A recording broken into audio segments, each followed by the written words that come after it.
And for some extra trivia, when we won the league in 2000, no, in 1997, 98, we also won 10 in a row between beginning of March to the beginning of May. So we've got history here doing it, guys. Ladies and gentlemen, welcome back to the Shirtless Plantain Show, the Arsenal edition. Happy Black History Month. Yeah, this has been an episode I've wanted to do for a while now at this point. I've got Mitch with me. Mitch, tell the people what's up. Hey, how's it going? Super Bowl Sunday, go Birds. I hope the Chiefs lose. Yeah, we know that's not happening. Like, they're playing against the devil, so that's not happening. Yes, I know. But yeah, this episode has been more of a reflection / sort of like grading of everything that's happened so far. I kind of feel like, that meme of, God gives his strongest soldiers the hardest battles kind of thing, and we're still here. So Mitch, like, I suppose to kick shit off, like, we went into the season fully fit squad for the most part, and feeling good, feeling like, yeah, City will probably trail off, which they have, and the league is ours for the taking. And what the fuck has happened? Yeah, I mean, like, I didn't expect City to fall off in this way this season. In fact, I didn't really expect them to fall off that much. I expected it was going to be a tough title battle between us and them, and that we would ultimately come out on top because we've come so close. I think from last season we knew Liverpool was a good team, but like they didn't add anyone. Like they added Chiesa, and like that's it over the summer, who's barely played for them. Yeah. And so it's just like, well, that doesn't really jump off the page. We have no idea how Slot's going to do in his first year as a manager for them. I feel like it's hard to predict them to be in the title race. And then here we are, City have fully imploded. We're somehow in second, despite the fact that this has been a rocky season. Yeah. And Liverpool are flying right now. Other than losing to Plymouth Argyle today. yeah, and that was I won't lie to you, that was hilarious to see until I saw that they literally rested absolutely everyone apart from Luis Diaz and Jota, if you like. But literally every single one of their players was rested. So I was just like, oh, and Simicast as well. But yeah, it's whatever. Plymouth, well done to them. Still a shit town, horrible town. Don't visit there. Disgraceful town, seriously. But yeah, look, we started the season. So basically, the structure of this podcast we're just going to be going through like the flashpoints of this season, fixtures and injuries and whatever else kind of thing. But we started the season like taking essentially, I want to say, we had Tottenham, City, Villa, Tottenham, City, Villa, and was there PSG in our first sort of 10 games of the season. Yeah. And we won all of those apart from one against City, which obviously the red card bullshit. We also played away to Atalanta in that period as well. Mitch, what was after we came through that period, what was your feeling? Because there's a bit of pain coming up soon after that. But what was your feeling thinking, yeah, we got through that pretty well. We had a couple of injuries, but we've put in some really mature performances, especially against PSG and shit like that. But how did you feel in that precise moment, like seeing that how far the team had come, basically? This feels like it was like years ago. Yeah, those games. Yeah. It truly feels like it was years ago. Yeah, obviously, like it was a really, really rough start to the season in terms of like what our schedule was, and the fact that we came through it so well was like really, really encouraging. But it was really frustrating, especially at that time when it was looking like City were going to be our title rivals again, that we didn't get 3 points against them in a game that we absolutely should have, even with 10 men. And so it was like encouraging, but there was also just like frustrating moments from it. Like I think back to Atalanta and like, some of those, it was like a 0-0 draw. David Raya had that like great double save on a penalty. and it was like, probably an objectively good result of like Yeah, getting a draw away in Italy. But it was like early in this very new concept of this new Champions League. yeah, And so I remember a lot of people acting like the sky is falling yeah. around that time. But Arsenal fans love to think the sky is falling at literally anything, to be fair. I wouldn't take any advice from anyone. Don't take any advice from me or Mitch, to be honest. We're not a serious collection of individuals. Like, there's nothing you can learn from Arsenal fans, guys. In fact, there is. Don't be an Arsenal fan. That's probably the best thing you can learn. But yeah, that whole period in general for me was encouraging, and I didn't feel the frustration of the City game pretty much left me after a week. Only because the following week, we were down against Leicester and we came back and won 4-2, which was a good result there at home. But then we went away to Bournemouth, and that is now our second red card in our first. I'm going to do the count: 1, 2, 3, 4, 5, 6, 7. Was the Brighton game prior to City, or am I It was our messing that up? third red card. Pardon me. It was our third red card in our first 7 games of the season. I totally forgot about Brighton because that's how far away it was. But I slept through that game, and that was a good choice. yeah. I was at that game, and I didn't know what was happening until a good probably hour after I'd left the ground. So I didn't see what he got sent off for. So I was just really confused. Like, to me, I was like, how can he be sent off for being kicked? Like, I just didn't get it. But yeah, we had three red cards in our first 7 games, and that led to obviously our numbers in terms of XG and stuff like that, and XG against and whatever, and how many chances he created being skewed. And to my mind, it's still skewed at this point as well because of those first 3 games. Do you think in a way that Arteta sort of used that to really like build this sort of us against the world sort of mentality amongst the team that more than anything, we know it's been a negative because it's affected our results and it's affected, the way our players have had to adapt stuff. But do you think Arteta has actually used it at this point as a positive now? It wouldn't surprise me if he's tried to, but I think that there's still been moments this season where it's been like very, very clear that like there's not much we're able. There's a lot of things that have just been out of our hands this season, which is I think the most frustrating thing as a fan. Like when your team is playing well consistently, and like I think about the Saliba penalty where he like heads the ball before he heads the player, or the Miles Lewis-Skelly red card, which was truly baffling. And like there's still been like these kind of ref decisions that are going away, even if we're being trained to be like, yeah, everything's going to be against us, let's prep for it, let's it's us against the world. I don't know, there's still like a lot that's going against us that's out of our control that's been very frustrating this season as a fan. I think that's my overall feeling as well. It's just that when we've been good this season, even in games against like the good sides and stuff like that, when we've been good, we've shown we're better than these other teams. Like, we're going to get to the Liverpool home game kind of thing, but just the City game, we had them. We absolutely had them. That's the most frustrating thing about it. Like, we absolutely had them, and Michael Oliver decided to tap into the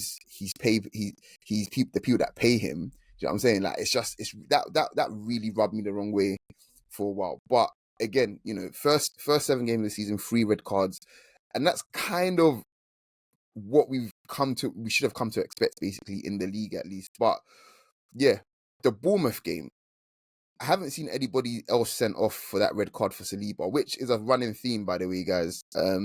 That's the one. I will say that that's the one red card I'm like the least mad about. I think that there's a like, I think that as fans, it's very easy for us to point at every single thing that's gone against us and be like, this is corruption, this is bad. And I absolutely think that like a bulk of like the Rice red card, the Trossard red card, the Miles Lewis-Skelly one, all egregious calls. I think the Saliba one is the least egregious of all of them, because he is probably the last man. He's pretty far from goal, 100%, but he is probably the last man. So like, I don't hate like the red card is not as bad of a choice there. And like if Arsenal fans are getting mad and calling for corruption after every single red card, it just makes us look like tinfoil hat wearing weirdos Yeah. when I mean, we and are. it garners but it also like garners less sympathy when genuine egregious red cards happen, because that one's far from egregious. That kind of red card happens all the time.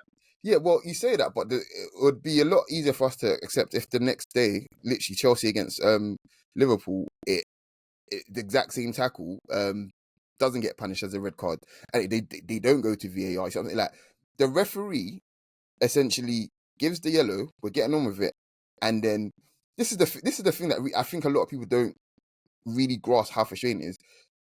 It's all a game, right? We see Howard Webb tapping into his earpiece kind of thing, and all of a sudden it goes to VAR. Call us tinfoil hat wearing weirdos, whatever kind of thing. The optics are just off there. It just looks bad. Point blank, it just looks bad. The decision's been made by the ref. They've talked about it for 2 years now. We want to give as much power to the refs to control the game, their decisions, blah, blah, blah. But then all of a sudden now, you're in your earpiece all of a sudden. Now it's a VAR call all of a sudden. That's where I feel as if the real frustration comes from, because the next day, like I said, Tosin, should, technically by that rule should have been sent off as well, but he wasn't, and that's where I feel as if a lot of the frustration comes from. Bournemouth are a good side, and they're good value for their win, despite us again going there with a bunch of shit. The midfield itself that day was just whatever. But that's where I feel like a lot of the frustration for me at least comes from. That whole period was probably our worst period of the season in terms of everything, because we went on to win against Shakhtar, which was probably the worst game I've been to this season by far. We beat them 1-0. That was a frustrating win. It was like that was like a it dog shit sucked game, to man. watch. Yeah, it was a dog shit game. I haven't rewatched it. I don't plan to. So there's that. And then we go to Liverpool, right? So and then Liverpool comes to us that same weekend. Ten Hag is fired, and we're all thinking, shit, we play United. Like, we didn't get to play them before they played United. We didn't get to play them before they got rid of him. Blah blah blah. But that's fine. We play at home to Liverpool. No Saliba because of that red card, obviously, and we're good value for that win, as far as I'm concerned. Absolutely good value until Gabriel goes down. Until we have to bring on Miles Lewis-Skelly. And we're just literally falling apart at that point physically. Like, we're just not there. And then the one chance that they create is the one chance that they score. But I suppose when you're looking at luck and this season, Mitch, that Havertz goal or Jesus goal that wasn't given, was that an indicator for you of, this season is just really, really, really going to be a slog? Yeah, you've just like unlocked a part of my brain that I forgot was there. That disallowed goal where Szoboszlai got rewarded for ball watching. Yeah. He was just standing there. He didn't go up for a ball. We did. Everyone was on sides. There was no foul there because he decided not to jump, which is it's creating an incentive to not go for a ball in the air, which doesn't make sense. Yeah. And Anthony Taylor doesn't blow his whistle until like after the ball's in the net. Like, oh, Arsenal's going to score. I'm blowing the whistle. That was actually a foul. Yeah. And yeah, I think like I think there's been 3 game-winning goals that we've had this season. Yeah. Like that's 6 points. That's been like by the thinnest of margins. Or I guess some of them are to draws. I don't check my math. But the 3 like last minute goals have been chalked off from VAR. You are correct. Yeah. Okay. I mean, I'm thinking of Fulham. I'm thinking of Villa. I'm thinking of Liverpool. Yeah, you're right. Yeah. And so it's frustrating to like kind of look back at that. It's like, wow, that's when we're neck and neck with Liverpool. If like by inches, like obviously the Fulham and Villa ones, there's offsides involved, and like that's a little bit more cut and dry. I think the Liverpool one's really frustrating because we could have like the gap would be that much closer. Would have actually like laid a glove on them. You know what I'm saying? Like psychologically, that's massive. For sure. And so it's frustrating to like not have that count because of something subjective, where it's just like, that's not a foul, that he just doesn't jump. So that's really, really frustrating to think about because I've locked that away in my brain and now I'm thinking about it again and now I'm mad about it again. Yeah, it's one of those games. It was one of those games where first half we were definitely the better side. I think the Saka goal was just ridiculous, absolutely ridiculous. The Marino go-ahead goal was preceded by I think at least one good chance that I would say at least one good chance that he missed, right? But Mm-hmm. I think what really gets me is more than the fact that I think the Liverpool players that they probably knew they got away with one, and that really gave them a push because even though they haven't beaten us in the league for ages, like they could now say, okay, you know, Arsenal are probably the best team in the league. Haven't lost to them. If we haven't lost to them, we can beat anyone basically, and that's what really like giving them a boost. Like they clearly don't need, by the way, taken out of our hands. That's what really frustrates me more than anything. But that run itself. Apologies for the PTSD, Mitch. Yeah, We I'm not managed having a to good time recording this right now. we managed to get a Waneri trademark goal in a Preston win in the EFL Cup, which we're no longer in. And then we lose to Newcastle, which is our last loss in the league up until to the day of recording basis. Our last loss in the league. We lose to them 1-0. Very frustrating game where they literally score from their only chance created. We create two really good chances in the second half. One of them goes to Rice. I think the other one goes to Marino. And then we lose to Inter in the Champions League as well, 1-0. Again, stupid penalty. It shouldn't have been a penalty. And then we draw 1-1 to Chelsea. Now, in that whole period, can you remember what was your feeling? Because I just remember just feeling as if, yeah, this is all fucking shit, guys. Like, this is just not the way the season should be going. Yeah, I think it's very easy as a fan to like go game by game of like whatever your last point of information is what you're jumping off of. Yeah. And then when you compound that, when you have two losses and a draw in a row in 1 week, it's so easy to just be like, yeah, like I remember not even I didn't record the Chelsea podcast because I like texted Dean. I was like, "Hey, I'm available if you need me, but I don't think I have anything good to contribute today." Because it was just like a very frustrating place to be in as a fan. To like feel like it's slipping away, and somehow we've kind of hung around, but it still feels like almost out of reach, you know. And so that run of games was not fun as a fan, obviously. I genuinely think that whole run from Bournemouth up into Newcastle that's as worst. Well, should I say even Chelsea? That's as bad as it's got for us this season. I don't see it getting. It can't get that bad again this season. I think the players have actually come through that relatively well. Yeah. And then we go to Nottingham Forest. Well, Nottingham Forest come to us and we pace them 3-0. Routine win, great Saka goal, Waneri's first Premier League goal. And then we smash Sporting, and then we smash West Ham, and then we beat United, should I say, without them really laying a glove on us. This arguably could have been our best period of the season. What do you think? Yeah, I think there was like a little bit of renewed optimism after this, and it was it continually feels like, especially when you're in the title race, that you just can't lose. You can't drop points. And so you go on this great run, and you're like, cool, let's do what City did last year. Let's not drop points from here to the end of the season. And then we did drop points like a week later. And so it's like there was a renewed sense of optimism, and then it was like flattened again by dropping points again. So it's just kind of I think it's been the feeling of the season has been like this roller coaster that we've been on, Yeah. And I think out of that period of games, I'd probably say my favorite was probably the West Ham away, just because of everything that happened on the day was just crazy. But some of the goals scored that day, and just the whole like following up a 6-0 win against them last season with a 5-2 after going like 4-0 up or 4-1 up, I think. Was it 4-0 up? I think it was just a great feeling. And then the Fulham game, where Martinelli's toenail happened to be offside, and they've not given Saka his winner. And here's the thing about that goal in general, Mitch. We've been saying like Saka can easily get 6-7 more goals if he just hangs around at the far post and just waits for those balls to drop to him, or whatever else kind of thing. And he was denied one of those very, very easy goals. That was probably my personal lowest point of the season, I think, at that time, I'd say. What about you? I remember being very frustrating, and also, like, the letter of the law, Martinelli was offsides. Yeah. I get it. However,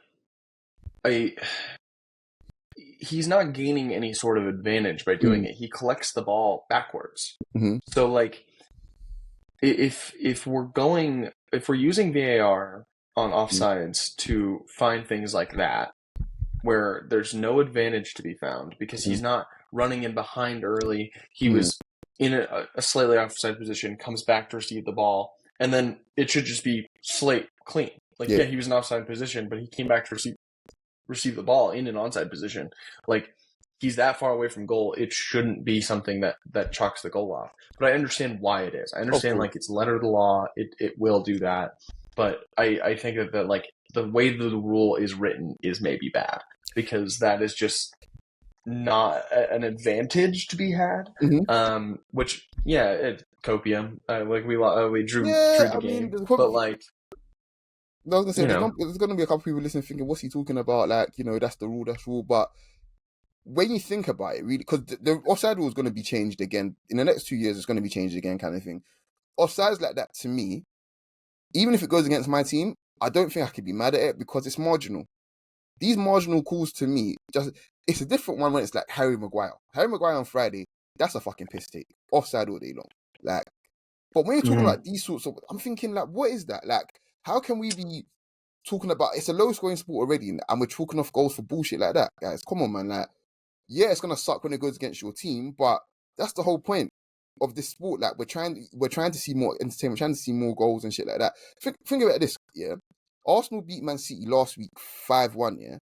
It was 1-0 to Arsenal at half time. Like, we're hoping for games like that more often, where goals are just flying in. Like, that's what we want. It's entertainment.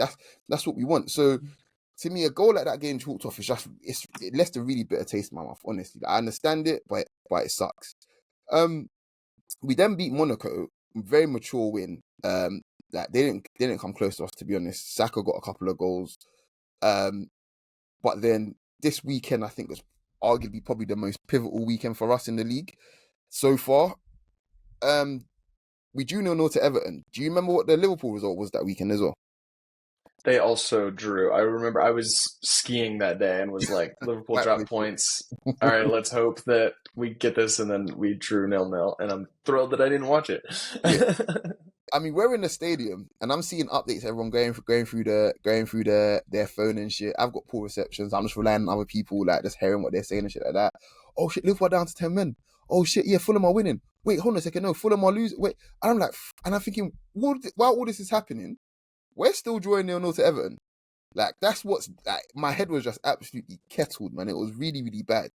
And I think more than anything, we talk about Arsenal needing this sort of player or that sort of player and whatever else, blah, blah, blah. That weekend, to me, was just a real demonstration of, on another day, literally on another day, Arsenal win that game 1-0, no problem.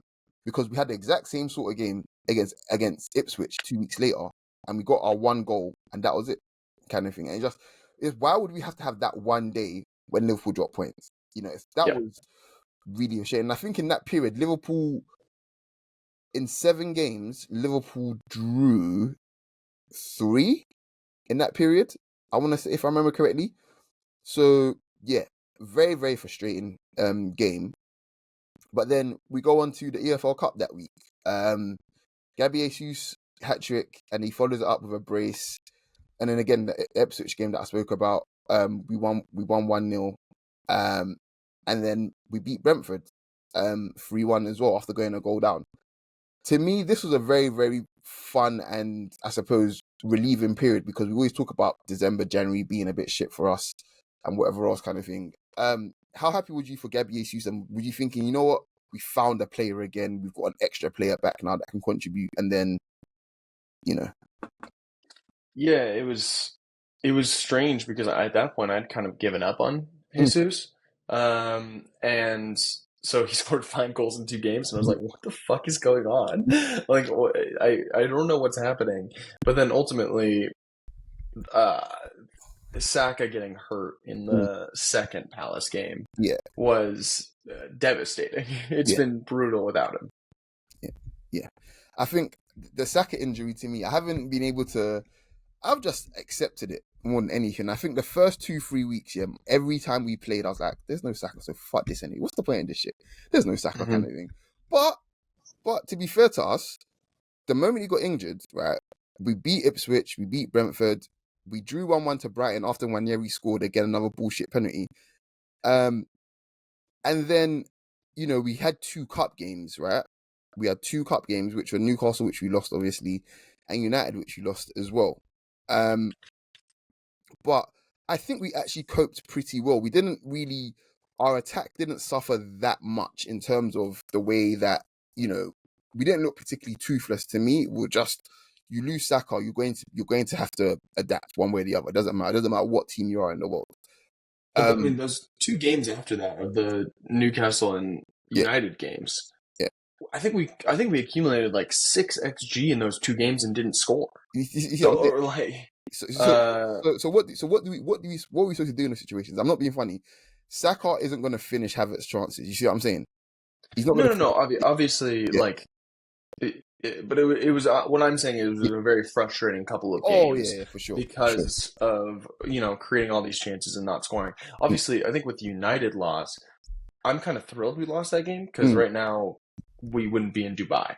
Like, and I think that the team badly needed a break like this, and so the fact that we're getting it is gonna be really nice and be able to energize us for the rest of the season. So I'm ultimately fine with going out of the FA Cup because I think we've got a really good shot at the Champions League still, and still have a small window open for the Premier League. But the Newcastle one, that one sucked in a different way to where I fully thought that we should have just forfeited the second leg, where it's just like, don't even fucking bother. And then to skip ahead, Martinelli getting injured in the second leg is like, well, fuck, we shouldn't even have tried. Why did we bother? I think, I understand why we did though, because we'll get to it actually, because I've got a tiny bit of a theory there. But yeah, those 2 cup games, to me, it felt nice to have a break. Even though we because the Brighton game was just frustrating as well. Like, again, haven't seen a penalty given for that. And by the way, there's been at least 2 or 3 incidences since then in the league where heads have clashed in the penalty box, should I say. No penalties have been given since then. Like, so again, it's almost like they trial these rules of Arsenal and they never do them again. So, excuse me, but yeah, I've got my tinfoil hat on, unfortunately. But then, yeah, we come out of those games and then North London derby. Yeah, Mitch, take it away, man. Tottenham are shit, man. Yeah, it was really nice, like, because we were coming off of those 2 losses in the cups. I keep saying it's the last point of information is how you're feeling as a fan. I was not feeling good after those 2 games. But obviously Tottenham were not going into that game with very good form either. So it felt really good, even if they were shorthanded, to just absolutely smash them. Like, it just feels good to get a win like that. You have to take the wins where you are in the season. You may not end up with a trophy at the end of the season, so you have to enjoy wins like that. You have to enjoy smashing the shit out of your rival, or beating City 5-0 or 5-1, and take those as like a point of happiness. Although my one gripe with the North London derby, why the fuck is it on a random Wednesday? Like, I don't want to watch a North London derby while I'm sitting at my desk working. Like, what are we doing? Do you know how long we were complaining about that for at least 2 months? I remember, like, me was thinking, what the fuck is that? But then there has been precedents for this, because I remember this was way before you was watching, to be fair. But I remember particularly I think might have been a Monday or a Wednesday.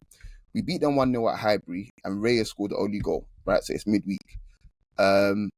Then there was the infamous 4-4. That was on a Wednesday, I believe, midweek as well. And then the whole Rob Holding and Cedric bullshit, that was a Wednesday or Thursday as well, I think. That's right. So they have precedents for it, but I always feel like games like that, come on, man, like, people have work and shit. Put those on the weekend, prime time slots all day. The North London derby is still the best derby in the league by far. Like it's not even a competition. It's the best derby in the league. So yeah, but that game to me was really just it was a release for us, but also like a liberating moment for us. Like, don't lose to Tottenham at home. Just beat them. Just beat Tottenham. That's what there is to it. Just beat Tottenham. And we did. It was it wasn't for lack of trying. Like Trossard was fantastic that game. We ran ourselves into the ground. It was fantastic. But Arsenal's issue this season has been, right, we haven't been able to string together more than 3 wins in a row in the league. Had we done it just twice this season, where we've had 3 wins in a row, then the 4th one we win, then the next one we might drop points, yeah, cool, fair enough. But we've always got to 3, then it's a draw. We've always got to 3-1, and then we've lost twice this season. But you get what I'm saying? And we follow that up with this infamous Villa game where I think, to me, this has probably been the biggest head loss I found, for sure.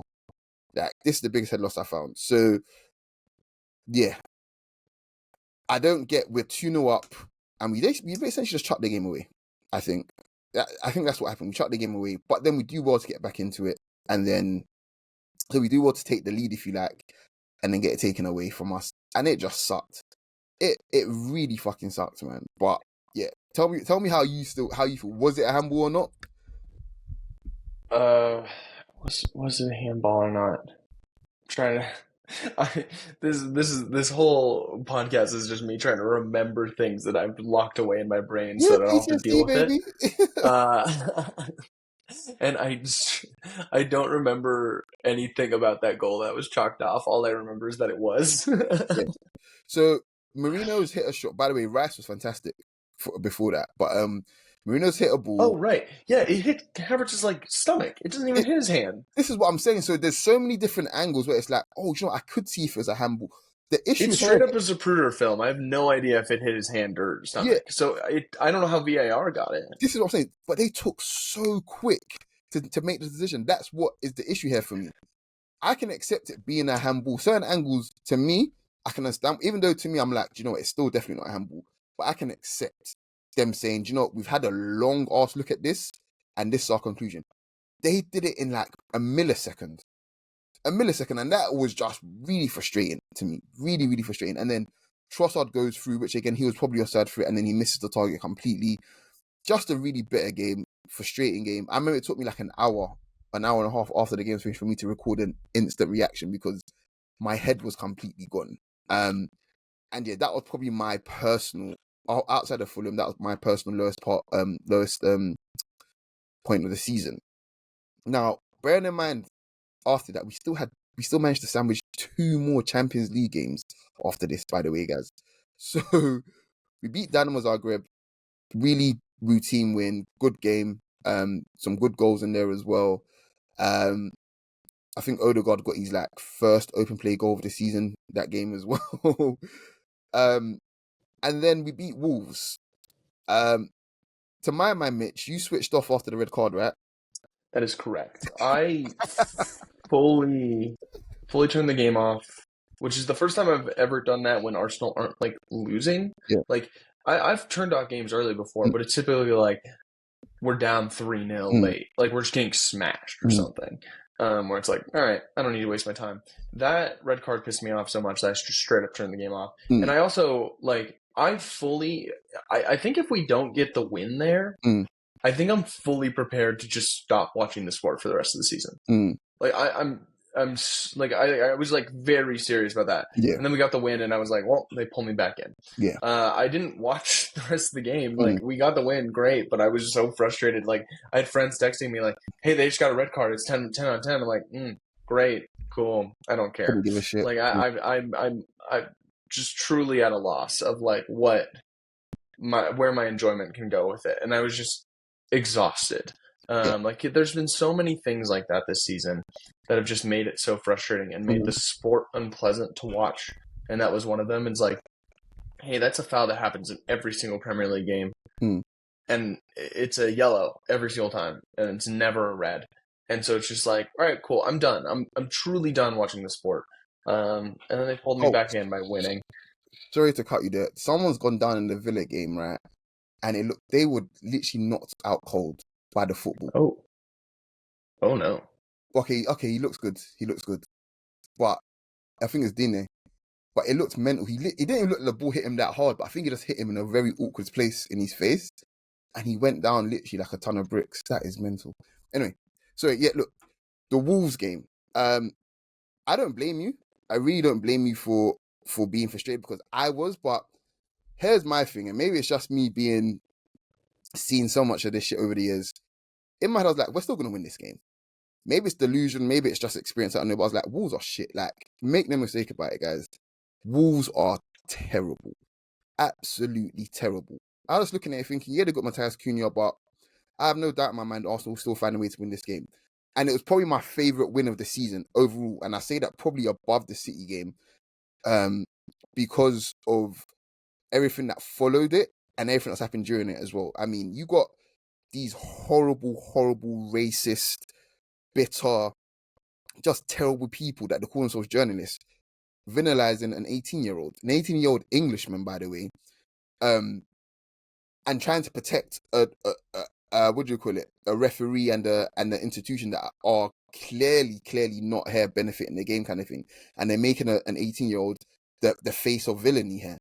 And the fact that he came through that, and we're hearing stories of him afterwards talking about how he was so upset, that really, really down on his luck kind of thing. And when Yeri's there comforting him in the changing room and watching the games together, like, it really just left a very, very bitter taste in my mouth, considering, what this season has been for us already, and the fact that they're lighting and piling on. It doesn't matter who they are, as long as they've got an Arsenal badge on them, they're the enemy. They're a target kind of thing.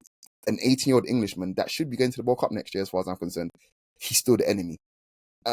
That really rubbed me the wrong way. And the fact that we won it and we just said fuck you to Michael Oliver, and fuck you to PJ and fuck you to everybody else that are seen to delight in this sort of witch hunt that's happening right now. Because that's what it is. Am I lying, Mitch? When we look at it in the cold light of day, so it's a witch hunt, surely.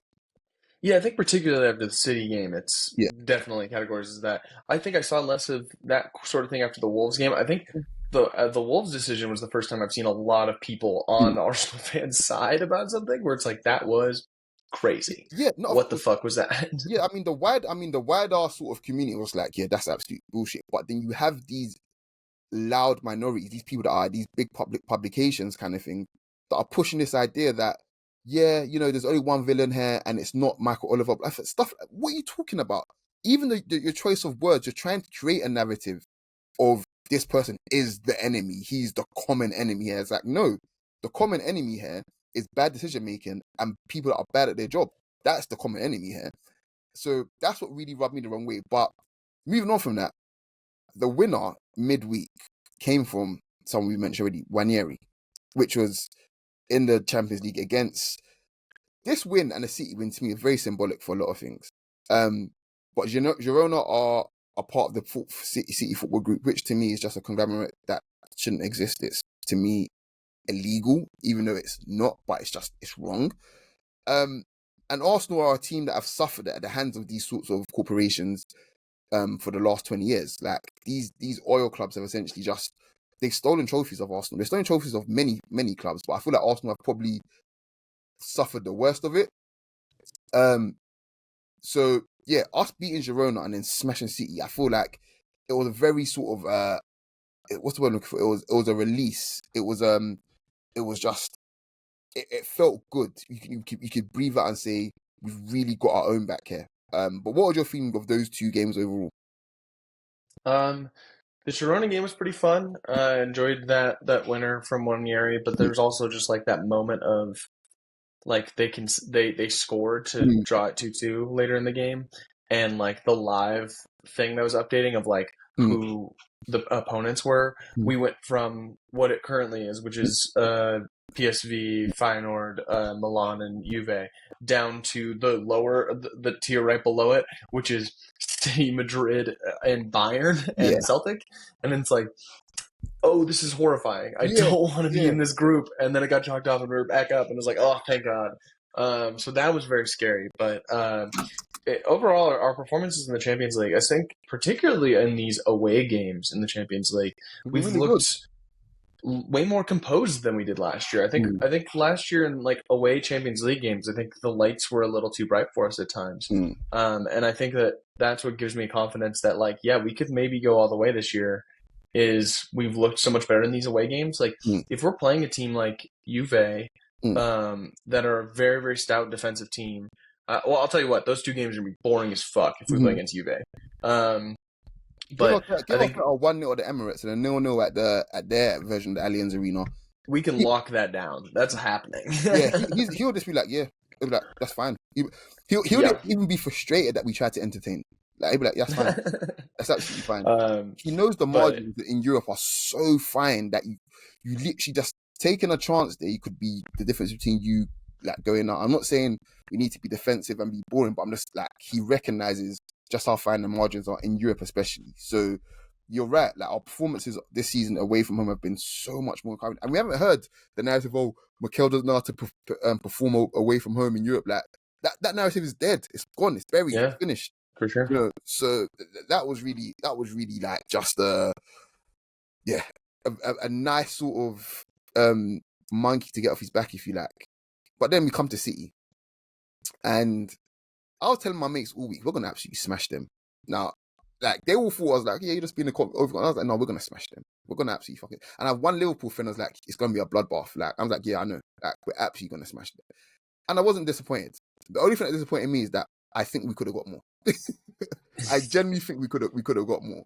But was you nervous? Was this a game where you're like, oh, I still City, or was you just like, we should win today? Yeah, I'm always gonna be nervous going into a City game. 100%. Like I was on Shades of Blue that week, and I was like, yeah, I can't call this. I can't like predict either way. Mostly I don't want to be the like Arsenal fan on a City podcast going like, yeah, we're gonna win 5-1 because that's a fucking crazy prediction to be making. I'm also never like I'm a confident fan. I mean, I'm an optimist, but like I would have never predicted a 5-1 win at all.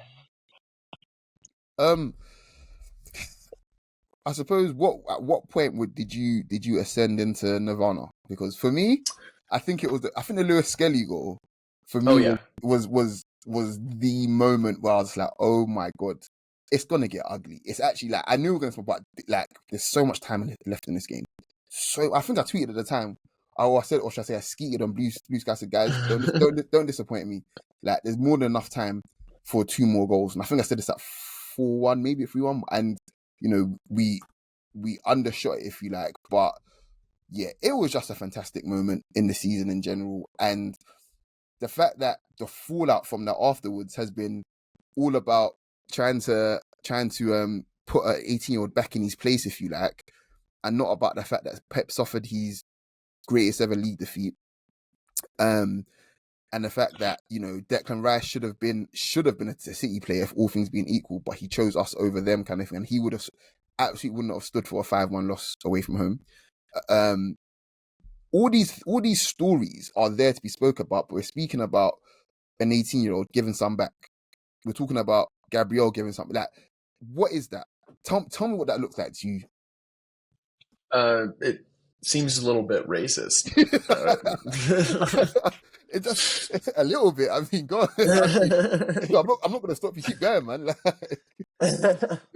No, I think it's crazy the reaction that it's had because sports are about things like that. Yeah. Like you want, like the Premier League should be jumping up and down for a rivalry that's genuinely got teeth to it. Like there's like genuine like dislike between these two teams, and not this like old like buddy rivalry that Liverpool and City had over the years. There's a very, very good player for Arsenal who's 18 in English, and he's balling the fuck out. Like even if he didn't score the goal, he was one of the best players in the game. And instead of being like, hey, this guy needs to, because don't get it twisted, Lewis-Skelly is England's best left back right now, because Luke Shaw is nowhere to be found ever. there's not a single other actual left back for England. Mhm. Miles Lewis-Skelly is their best left back. The England best 11 right now includes a player who has never been capped by the senior team. Yeah. And I don't think that's Arsenal bias right now. I think that's genuinely, it is a position there is no, like, there's a position, it's a position where in the Euros last year, Trippier was playing left back, Yeah. Saka was playing left back, because there's no one healthy there other than Luke Shaw sometimes. Mhm. And even then, I don't think you can be confident enough to say, yeah, Luke Shaw is going to be healthy for the World Cup next year. Yeah. Because most likely, no, he won't. So it's wild that the media is like, yeah, we need to tear this guy down, instead of being like, hey, this is our guy who very likely should start for the national team. Yeah. Yeah. And I just want people to remember that he's actually not a left back. That's the key thing. It's just he's a fantastic footballer. But I think part of his development, unfortunately, is having to deal with bullshit like this. Especially just there's certain things that he will go through that a Phil Foden, or Mikey Moore won't ever have to go through. They just won't. They will never experience it. Like it's alien to them. And I think it's gonna make him better for it, but he shouldn't have to. He just should. That's the bottom line. Yeah, obviously he shouldn't have to deal with this, but I think that something that's interesting is like even Saka, who like had like a good boy persona for so long, and he's kind of finally started to shed that in the last few years. Got so much criticism as a young player, just because he was getting beat the shit out of and being like, hey, I would like the same protection that a lot of players are afforded by referees when we get kicked the shit out of. And it's just, even when a player like Saka, who wasn't giving anything back, he would get criticized. Yeah. So it's frustrating to, like, even on the other end, there's still going to be that, and it's really frustrating. Yeah, I think you're absolutely spot on, especially with the fact that it's not like Saka is not 24 until like months down the line this year. He's still a young player, As much as he plays like a grown seasoned professional, the fact that we're not even over the fallout from the stuff Saka had to go through, and the fact we're experiencing it again with MLS already, just tells me that there's a long way to go, with the way these players are treated for doing nothing. Like for literally doing nothing. I mean, we see it with Rashford. Not my favorite player, but you see it with Lingard as well. See it with Dele Alli as well. A lot of these players are just not given grace to just be, just to be. Like, we know that. Okay, for example, Rashford has some off-field issues. Cool, none of my business as far as I'm concerned anyway. But sometimes it will affect his performance on the pitch or whatever else. But for some strange reason, to me, at least from a fan point of view, the most interesting things to me as a football fan always happens on the football pitch. That's where it should be. And ironically enough, MLS's celebration wasn't actually on the football pitch; it was on the sideline. Funnily enough, and I'm being pedantic here, but no one was talking about how whoever they put on his side, he shackled them. You know what I'm saying? Oh, Villa are 2-0 up. He shackled them. No one's talking about all the driving runs he makes, all the fantastic passes he makes, kind of thing. It's just really frustrating. There's a huge talent here, and more than that, there's a huge opportunity here to change the narrative, to actually be better than the people that have been before you in the media and everyone else around it as well. I'm gonna need your thoughts on this genuinely, Mitch. But there seems to be this thing where people, obviously you don't live here, but there's a north and south divide, right, in this country, right? Straight up and down. There's north south divide. London being London, whatever else, and the rest of the country, right? And it bleeds over into so many things, so many things. But in particular with football and the media, right? And the PGMO, all of the refs are from up north in this, like, I don't know, let's call it a 20-mile radius, if you like. They're all from the same sort of areas, whatever, yeah? And then you look at the media, right? All the biggest journals and whatever else kind of thing, and the biggest publications and whatever, like, there's a huge bias to northern teams, right? And then you look at the way things are covered in general, and then it's plain to see what's happening here. And the way the MLS stuff has been covered, and the way other things in general with Arsenal have been covered as well, and with teams down the south as well, to me, it speaks to a wider problem of people that see this stuff. They can't take off the tribal hat. They can't take off their blinkers to see what's really happening there. So whether you're a Liverpool fan, whether you're a United fan, whether you're a Chelsea fan, kind of thing, you're processing this stuff as it's just, oh yeah, Arsenal just not good enough and they can't take it and blah blah blah, and every team gets when there's plenty of evidence to suggest that it's disproportionate when it comes to Arsenal, whether it's refereeing decisions, whether it's media coverage of certain things, or blah blah blah kind of thing. Have you noticed from your end, people that that support other clubs, they're reveling in this, sort of witch hunt that's happening with Arsenal, or can they see that there's a bit of bias here? I do think that I am not as qualified to answer that, mostly because I'm not in England. Okay. I'm not part of that kind of divide but also maybe the biggest part that I would see parts of this is like being on Twitter. And since I left and I'm just on Blue Sky now, I don't really see opinions of rival fans, which is fine by me. Because most of the time it's an annoyance. And most of the time, like, I would only see it because a Man United fan with a picture of Ten Hag as his profile picture says something stupid. Every Arsenal fan piles on and dunks on them. And I get it. It's fun to dunk on people. But, like, I feel like my timeline has been more focused on just, like, Arsenal, which has been better. I've seen people reacting to things like this. I've seen people be like, oh my God, what's happening to MLS is unfair. And I'm like, cool, I haven't seen any of that, but it also doesn't really surprise me. So I don't know if I'm fully able to speak on it, but I do think that's a good advertisement of Blue Sky of you don't have to see annoying rival fan posts if you don't want to.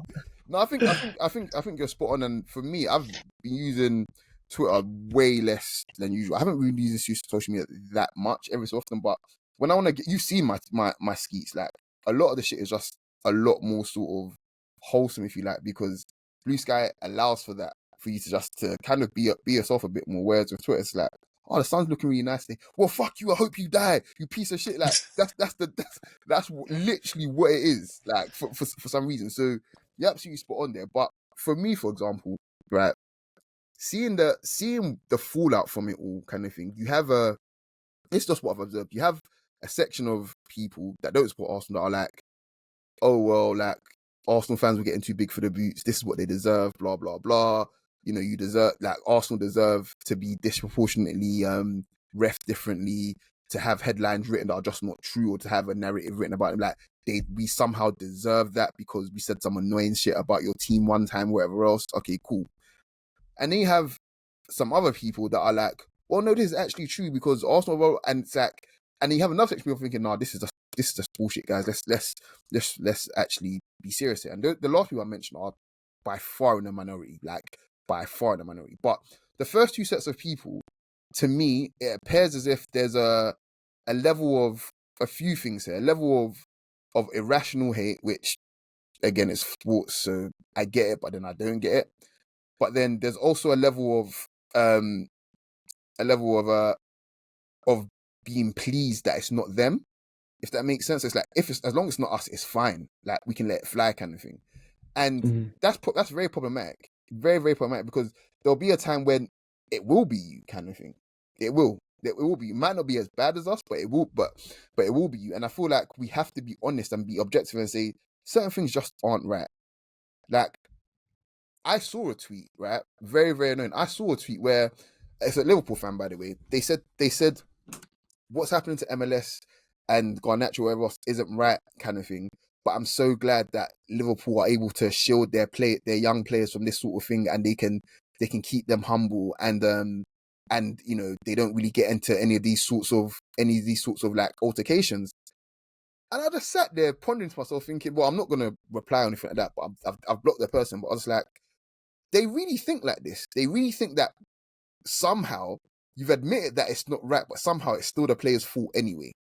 And it's a thought process for many people. Or it's somehow Arsenal's fault. Like, we're telling him to do that. You see what I'm saying? And this is a thought process for many, many people. And these people are the ones that these headlines and these things are written for. They're waiting for these people that will that will push this, and they'll also what's the word I'm looking for?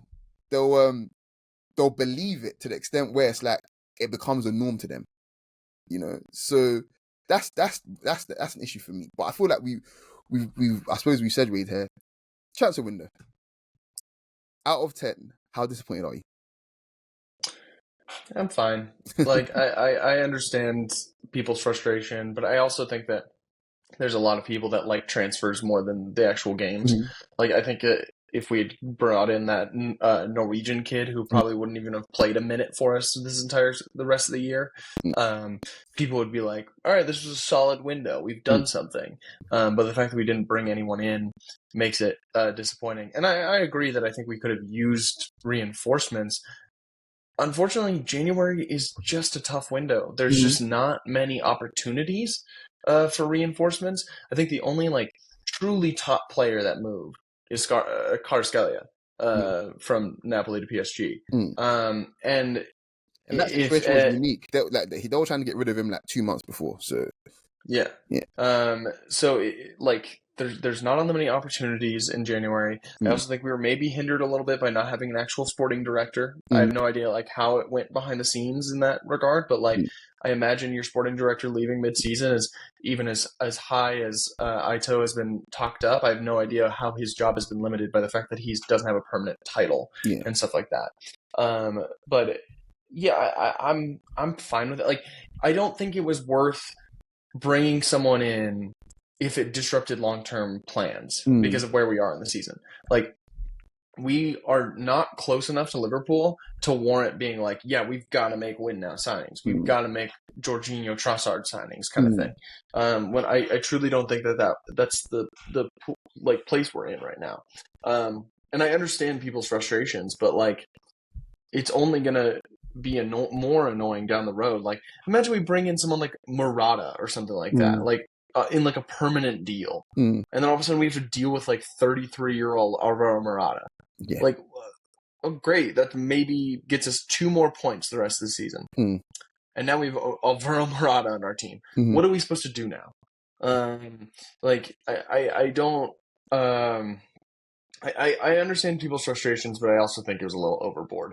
And I also think there's a lot of see, we should have brought someone in after Martinelli got hurt. And it's fucking who? Who? Name a name that doesn't disrupt us long term and was available in January. So every article about transfers is Arsenal wanted to try to get Sesko or Isak, but they weren't available. Yeah, fucking course they weren't available. Why would they be available in January? We made a bid for Watkins. It got turned down, or we didn't hit their asking price. That's it maybe would have been a nice shot in the arm to get Ollie Watkins, but all of a sudden now we have Ollie Watkins and Havertz. Are we moving Havertz to midfield? Who's starting these games? We spent $60 million on a player who's going to be 29. It's that's too much to spend on someone who I agree. Ollie Watkins is a good player, but are we in a position right now where we need to go spend $60 million on Ollie Watkins? No, we absolutely are not. Yeah, I won't lie to you. I'm of the opinion where at the right price, 60 million might have been a bit too steep, but at the same time, it's not my money. And I hate that saying, but generally it's not my money. And if the club, and but the number one thing here is that Arteta was a fan and wanted him, right? If the club and Arteta could align basically on that, I'd have no issues bringing him in, because I'm not going to worry about, what we do in the summer, whatever else kind of thing, because what did we do last summer, guys? We didn't do anything really. Calafiori's great. Love Calafiori. Marino's great as well. And then we brought in Sterling on loan. Now, second half of the season, I expect Marino to play a ton of games. We're going to need him a lot to just, in terms of taking minutes off Rice, taking minutes off various different players, to be fair. Maybe even Odegaard at points, it will be great for it. But Calafiori is a fantastic prospect. I have no doubt he's going to be fantastic. He's going to win a lot of stuff with us, right? But really and truly, that wasn't a needle-moving summer for us, right? So, to me, transfer windows are funny because January is difficult kind of thing, but when good players are available for the right price. So whether we do it in January, whether we do it in summer, doesn't really matter to me, as long as you get the players in. That's the bottom line. So if it means we would have brought forward a transfer target from the summer to the winner and I paid an extra 20, 25 million extra because of it, so be it. That's my thinking behind it, at least. Now I know for a fact Watkins wasn't a transfer target for us until he became available because of, Villa's situation kind of thing. But I do think when there's opportunity there, some way or somehow you make something happen. And that's what the disappointing thing for me, because we're already stretched. Like, we know Saka's going to be back. He's made out of ridiculous stuff. Pause. But that doesn't matter to me because he needed help before he got injured anyway. Like, can we at least agree on that? Not even a Saka backup, just an alternative to him. He needed help. And Waneri's emergence is great, but we've already seen straight away that he can't play every game. He got injured against Brighton after scoring. And I really think that sprint for his goal was probably what did it for him, to be honest. His body's still developing. So while I agree that, we shouldn't be trying to over egg things kind of thing, surely there was something or someone somewhere we could have done. Even if it was a midfield signing. If it was a midfield signing, then guess what? We can now potentially move players around to essentially give certain players rest in the front line now. We can now move Havertz into midfield, for example. You know what I'm saying? And shit like that. I don't know, just something that could have helped in that way. But that's just, I'm rambling a little bit, but that's just how I felt about the win in general. There was an opportunity there for us to do something and we didn't take it. So yeah. But yeah, that's where we're at now, Mitch. Any sort of last thoughts between, we're not going to finish up here, but any sort of last thoughts between now and the end of the season, what you're expecting? We've got 14 games to go. Can we win 14 in a row? I hope so. I do think that the fact that we're getting some rest and relaxation right now is going to be really big. And if I think if we win the Premier League, it's because we did not lose or drop another game the rest of the year. Yeah. I think that the Champions League is more realistic for us right now. Yeah. I think a lot of the consistent heavy hitters are not as heavy of a hitter this year. Mm-hmm. I don't think Madrid is as scary. I don't think Bayern's as scary. City's obviously not as scary. I think we've got a really good chance because I think this team is built for a knockout. And the fact that we lost against Inter, that doesn't matter anymore. Yeah. We're in the knockouts now. And so it's just whatever's on your plate in front of you, which I think helps us more, particularly with hopefully Saka will be back by our next Champions League game or be close to being back. Gabby and I had a long conversation about whether we should just shut him down for the season. But I think if we're still within, in the Champions League when Saka's healthy again, he has to play again. We have to have our best player. We can't shut him down. Because, this summer there's no international tournament, so it's finally going to be a chance to rest for someone like Saka because we aren't in the fakest competition of all time, the Club World Cup. Which I'm thrilled about because shit's stupid. So dumb tournament, guys. They should just boycott. They should send. Rumors should send the Castilla boys. Barca should send the La Masia boys. Literally, everyone should just fuck it off. Honestly, it would be the City should just send the Girona team. Yeah, City should exactly but you get what I mean. Infantino is just a nasty, sniveling, odious cunt, to be honest. And that's putting it nice. Yeah, genuinely. I'm being nice here. But speaking of winning streaks, right? Arsenal's longest winning streak in the league is 14 in a row, right? And there's 14 league games left, guys. Now I'm not saying anything there, but just for reference here, Arsenal have won 8 in a row under Arteta, right? That's our longest winning streak under Arteta, right? 8 in a row. And while I think 8 in a row is more than doable for us kind of thing, we're going to need more than that. But we've shown already, literally in the last calendar year just gone, we literally won 8 in a row between towards the end of January to the beginning of March. We just kept on winning kind of thing. If we can put a similar run together now for our next 8 games kind of thing, I personally think the pressure on Liverpool would be immense. And regardless of what they're not gonna win 8 in a row. But if we can, let's see where we're at after that. Yeah, so, for sure. That's how I'm feeling in that regard. But yeah, finally, any final thoughts from you, Mitch? I mean, I hope we never lose again. That would be thrilling. And thank you for taking me on a trip down memory lane for all these horrible memories through the season. Lovely start to my morning. But yeah, and for some extra trivia, when we won the league in 1997, 98, we also won 10 in a row between beginning of March to the beginning of May. So we've got history here doing it, guys. So yeah, let's see how it goes. Let's see how it goes. Hopefully, come May, we're very, very excited about something. Yeah, and hopefully it won't just be Isaac. All right, I've been Coach Mitch. Tell the people. Peace. Hey folks, this is Dan from the Shirtless Plantain Show. Don't forget to subscribe, comment, and follow us on all our socials. You can see them right beneath our recordings in every video. Thanks again, and see you on the next one.